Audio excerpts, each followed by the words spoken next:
Hello everyone, welcome to love kitchen. आज के video में आप देख रहे हो कि बहुत सारा गेहूं कैसे साफ करें सिंपल तरीके से। अब उसमें हो ढेर सारे कंकड़ या फिर हो कीड़े, तो यहाँ पे मैंने कंकड़ वाले और कीड़े वाले दोनों ही गेहूं साफ करना मैं दिखाऊंगी, वो भी झटापट। जैसे कि आप देख रहे हो यहाँ पे घुन यानी कि कीड़े लगे हुए गेहूं है, लेकिन आज साफ करेंगे बहुत ही झटापट और कुछ हटके नए तरीके से। तो यहाँ पे मैं गेहूं दिखा रही हूँ आपको। यहाँ पे मैंने एक बड़े से प्लेट में साफ कर लिया है और कितना ज़्यादा धूल मिट्टी साफ हो चुके हैं। तो इसी तरीके से कैसे मैंने किया है बहुत ही जल्दी। तो इस तरीके से आप चाहे कितना भी सारे गेहूं हो साफ कर सकते हो बहुत ही आराम से। तो वीडियो को शुरू करते हैं। जब गेहूं साफ करने की बात आते हैं तो इस तरीके से पहले तो सूप मेकर किए जाते हैं। सूप में फटक के पूरा जितना भी कंकड़ है और जो भी गंदगी रहते हैं उसे निकाले जाते हैं। इस तरीके से तो आप सभी को पता होंगे कि घर पे जितने भी फैमिली मेम्बर्स लोग होंगे ऐसी तरीके से इसी तरीके से सदियों से करते आए हैं। लेकिन आज हम लोग इस तरीके से नहीं करेंगे। तो आज हम लोग बनाएंगे कुछ दूसरे तरीके से, गेहूं को करेंगे साफ। गेहूं साफ करने के लिए दूसरा तरीका जो बहुत ही बेस्ट और फेमस है, इस तरीके से एक छन्ना से। तो इस तरीके से जितना भी छोटे कंकड़ और छोटे छोटे जो खराब वाले गेहूं है वो आराम से निकल जाते हैं। कैसे मैं आपको दिखा रही हूँ। तो इस तरीके से आप लोग अगर जिनके भी घर में हमेशा ही गेहूं बनते हैं तो ये वाले छन्ना ज़रूर होते हैं। तो इस तरीके से मैंने एक सफ़ेद यहाँ पे एक कागज़ के ऊपर ही मैं साफ कर रही हूँ, ताकि जितने भी बारीक से बारीक जो कीड़े मकोड़े हैं वो भी निकल जाए। और इस तरीके से कर लेने से ना जो घुन होते हैं वो आप देख रहे हो, जो छोटे छोटे कीड़े हैं और जो छोटे छोटे बाजरी है, कीड़ा है, तो जो भी कंकड़ है और ख़ास करके धूल, जितना भी धूल है वो निकल जाते हैं। तो इस तरीके से जो ऊपर आप देख रहे हो डंठल, ये सब हमें साफ़ नहीं करना है। अब आप सोच रहे हो क्यों, वो मैं बताती रहूँगी आगे आपको वीडियो में। तो यहाँ पे मैंने एक सफ़ेद कलर का प्लेट में ले लिया है। सफ़ेद कलर का प्लेट में लेने से जितना भी कंकड़ है वो हमें बहुत ही आसानी से और बहुत ही जल्दी दिखाई पड़ते हैं। तो यहाँ पे आप देख रहे हो कि इससे ज़्यादा कंकड़ आपको देखने के लिए नहीं मिलेंगे, बहुत ज़्यादा कंकड़ है। तो इस तरीके से एक बार साफ़ कर ले रही हूँ और एक बार साफ़ कर लेने के बाद फिर से दोबारा एक बार साफ़ कर लूँगी, ताकि कोई चांस ही ना रहे इसमें कंकड़ रहने की। क्योंकि हम लोग इतना मेहनत से गेहूँ साफ़ करते हैं, उसमें अगर एक भी कंकड़ रह जाए तो वो आटा में मिल जाते हैं और पूरा आटा ख़राब हो जाते हैं। तो यहाँ पे मैंने एक बार साफ़ कर लिया है, तो मैं फिर से एक बार चेक कर रही हूँ। तो इसी तरीके से कर लेंगे और जितना भी यहाँ पे हल्का फुल्का जो भूसी है और जो डंठल है उसे हमें नहीं निकालना है। तो इस तरीके, क्योंकि उसे भी बिन बिन के निकालने जाएंगे तब तो पूरा दिन में भी हम लोग साफ़ नहीं कर पाएंगे। तो इस तरीके से जितना भी कंकड़ है, आप देख रहे हो कितना सारा मिट्टी का कंकड़ हमें इस तरीके से जल्दी ही मिल चुके हैं। तो ये प्लेट से मैं अलग करके दिखा रही हूँ। अब दूसरा तरीका और एक क्या है वो भी दिखा रही हूँ। तो यहाँ पे ले लिया है मैंने स्टील वाला एक छलनी कह सकते हो या फिर छन्ना, जो भी आप कहते होंगे। तो इस तरीके से हर घर में रहते ही है। तो आपके पास अगर वो वाले जो लोहे वाले थे गेहूँ साफ करने वाला छन्ना वो ना हो तो आप इससे भी कर सकते हो। इससे और उसमें ज़्यादा डिफरेंस है में नहीं है, लेकिन उसमें थोड़ा ज़्यादा कंकड़ निकल जाते हैं और इसमें तो हल्का सा कम, लेकिन डिफरेंस बहुत ज़्यादा आपको समझ में नहीं आएंगे उतना ही अच्छे से। यहाँ पे आप देख रहे हो और सफ़ेद कागज़ के ऊपर गिरते जा रहे हैं और हाथ में से ऊपर में जितना आ रहे हैं इसे निकाल लेंगे और बस हमें कंकड़ ही साफ कर लेना है। तो इसी तरीके से एक बार और चाल के सेम प्रोसेस में एक प्लेट में मैं निकाल ले रही हूँ। तो यहाँ पे देख रहे हो जो छोटे छोटे कीड़े हैं वो बहुत ही आराम से निकल जाते हैं। तो इसके लिए इस तरीके से आप करोगे ना तो अलग से धूप में रखने की भी ज़रूरत नहीं है अगर कीड़ा पड़ जाए तो इस तरीके से मैं अब बड़े से एक प्लेट में लेके दिखा रही हूँ। तो आप अगर बहुत सारे गेहूँ साफ कर रहे हो इस तरीके से बड़े वाले थाली या फिर प्लेट, या फिर आप सफ़ेद कलर का बोरी में भी आप बिछा के उससे निकाल सकते हो या फिर कपड़ा में। तो इस तरीके से इसे भी सेम प्रोसेस से साफ़ कर ले रही हूँ। यहाँ पे मैंने निकाल लिया है और इस तरीके से जो भूसी और डंठल है इसे आप टेबल फैन चला के उड़ा भी सकते हो, तो उससे बहुत ही जल्दी हो जाते हैं। तो उस तरीके से आप कर सकते हो। और यहाँ पे ये जो लोहे वाले जिससे हम लोग आटा चालते हैं, ये वाले जो छोटे से छन्नी होते हैं ये हर घर में अवेलेबल होते ही है। तो इस तरीके से आप साफ कर सकते हो।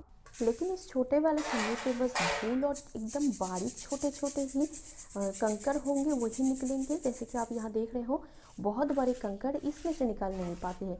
लेकिन अगर आपके पास वो जितने भी मैंने बड़े वाले छन्ना दिखाया वो नहीं होंगे, ये प्रोसेस आपके काम आएंगे, क्योंकि धूल निकल जाएंगे तो बहुत ही ज़्यादा पानी कम खर्चा होंगे। तो इस तरीके से हम साफ़ कर लेंगे और इसे भी बीन के मैं आपको दिखा रही हूँ।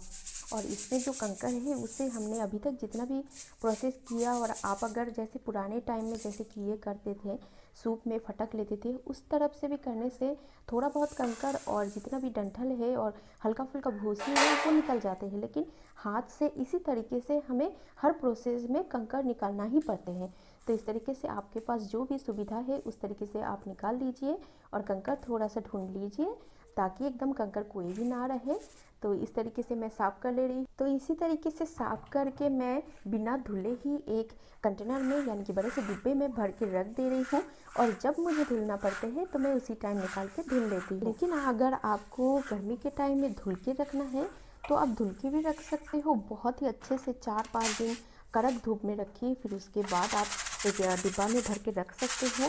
तो इसी तरीके से मैं सारे जितने हैं सूप में से ही कर रही हूँ, कि सूप में मुझे बहुत ही ज़्यादा आसानी रखते हैं। तो इसी तरीके से मैं साफ़ करके बीन ले रही हूँ।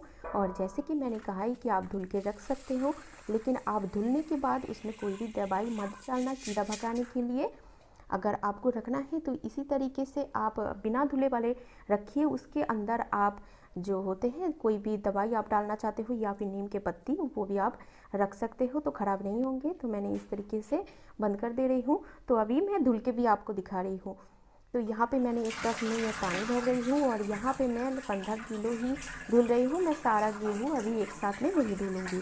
तो यहाँ पे मैंने पानी ले लिया है। तो यहाँ पे मैंने एक कपड़े के बैग में लाई हूँ, आप बोरी में भी ला सकते हो। तो इसी तरीके से सारी यानी कि 15 किलो गेहूँ मैं डाल दे रही हूँ पानी के अंदर। तो अभी डालने के बाद ही एक बार इसमें फिर से पानी चला दे रही हूँ ऊपर से भी।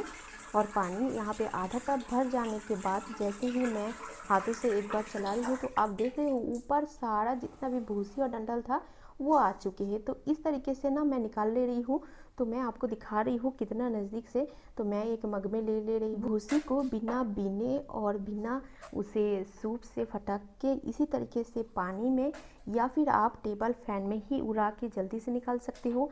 यही दोनों तरीका है, लेकिन मैं यहाँ पे धुल के ही आपको दिखा रही हूँ इस तरीके से। तो यहाँ पे पूरे अच्छे से धुलने के लिए लगभग 4 से 5 बार आपको पानी चेंज कर लेना है। तो इस तरीके से थोड़ा सा मसलते हुए कस के गेहूँ को रगड़ते हुए धुलेंगे, ताकि गेहूँ के अंदर साइड में जितना भी चिपका हुआ धूल मिट्टी है वो भी एकदम अच्छे से निकल जाए और बिल्कुल ही साफ़ हो जाए। तो इसी तरीके से मैं 3 से 4 बार मैं पानी चेंज कर लूँगी। और जैसे जैसे जितना भी पानी के अंदर इसे धुलते जाएंगे उतना ही ऊपर से आप भूसी निकालते जाएंगे और डंठल भी। और साथ में जो जितना भी छोटे छोटे गेहूँ आप देख रहे हो जो पानी के साथ बह के निकल जा रहे हैं, वो अच्छे गेहूँ के दाना नहीं है, इसीलिए वो ऊपर तैरने लगते हैं। तो जो ऊपर तैरने लगते हैं वो अच्छा सीड्स नहीं होते हैं, तो इसलिए उसे निकालने में आप डरिए मत कि बहुत सारा गेहूँ यहाँ पे वेस्ट हो रहा है। तो ऐसा बिल्कुल भी नहीं है। तो आप जैसे सूप से भी फटकते हो तो देखना जो छोटे वाले हैं, जो ख़राब वाले दाने होते हैं वो निकल जाते हैं। तो इसी तरीके से मैं 4 से 5 बार धुल ले रही हूँ। इससे सेम प्रोसेस से बार बार मैं यानी कि 4 बार मैं यहाँ पे धुल रही हूँ।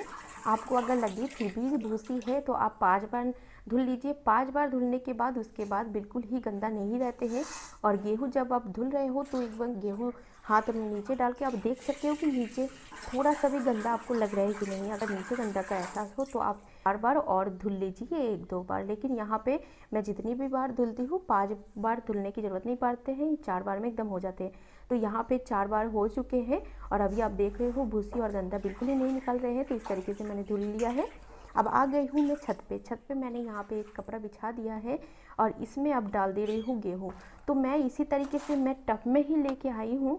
आप चाहे तो आपके पास बड़े से टोकरी यानी जो बड़े बड़े टोकरी होते हैं उसमें आप रख सकते हो, ताकि जितना भी पानी है वो निकल जाए। और तो इस तरीके से मैं हाथों से फैला दे रही हूँ दूर दूर तक, ताकि ये गेहूँ बहुत ही जल्दी सूख सके। तो यहाँ पे मैं कड़क धूप में 3 दिन तक गेहूँ को सुखा लूँगी, तो कड़क धूप में 3 दिन तक, अगर धूप थोड़ा हल्का है तो आपको 4 दिन भी लग सकते हैं। तो 3 से 4 दिन तक सुखाने से बहुत ही अच्छा आटा पीस के तैयार होते हैं और वो रोटी खाने में बहुत ही ज़्यादा टेस्टी लगते हैं। तो इसी तरीके से मैं 3 दिन तक सुखा रही हूँ और 1-2 बार ना इसे अलट पलट के हाथ, ताकि जो नीचे वाला गेहूँ है ऊपर आ जाए और एकदम बराबर अच्छे तरीके से सूख जाए। तो मैं आपको फिर से 3 दिन बाद मैं दिखा रही हूँ सूखने के बाद। तो यहाँ पे 3 दिन हो चुके हैं और गेहूँ एकदम अच्छे से सूख चुके हैं। कितना अच्छे से सूखा है और कितना ज़्यादा साफ़ है यहाँ पे आप देख सकते हो।